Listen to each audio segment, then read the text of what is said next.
Community banks, credit unions, and other small-scale lenders play a vital role in the U.S. economy.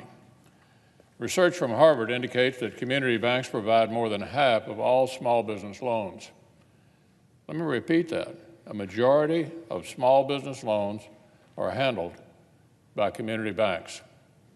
This is even more pronounced in rural areas and farming communities like those I represent in Kentucky.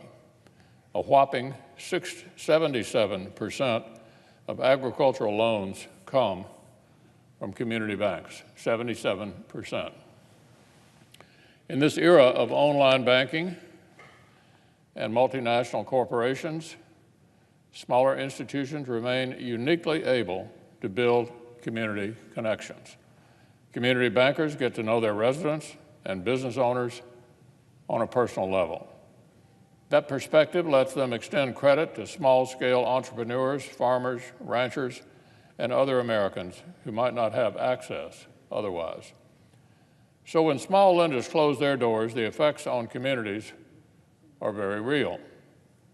In 2014, an economist at MIT found that, on average, the closing of a single bank cut the number of new small business loans in the immediate area by more than 10% for several years. The problem was extremely pronounced in low-income areas, where a local perspective and personal relationships matter even more. In low-income America, a physical bank closure cuts lending to local small businesses by nearly 40%. Long story short, the more vulnerable a community, the more they need local lenders.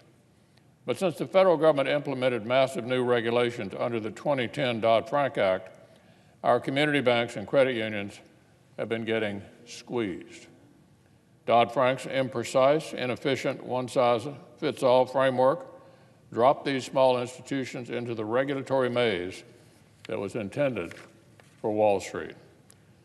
For 8 years, they've faced a staggering compliance burden that now consumes, on average, 24% of their net income. This has forced many to pare down their offerings or close their doors for good. That leaves would-be entrepreneurs, job creators, and existing small businesses who want to expand left out to dry. Fortunately, we have an opportunity this week to begin putting things right. Today, the Senate continues considering a sensible solution that would streamline regulations and give smaller lenders a fighting chance.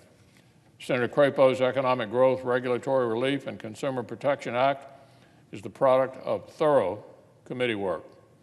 It's an important step toward unwinding the harm caused by the Obama administration's knee-jerk reaction to the 2008 financial crisis. And importantly, this bill has strong bipartisan support. On both sides of the aisle, members with a diversity of views on Dodd-Frank itself have recognized that this set of common-sense fixes deserves all of our support. I would encourage all senators to join them.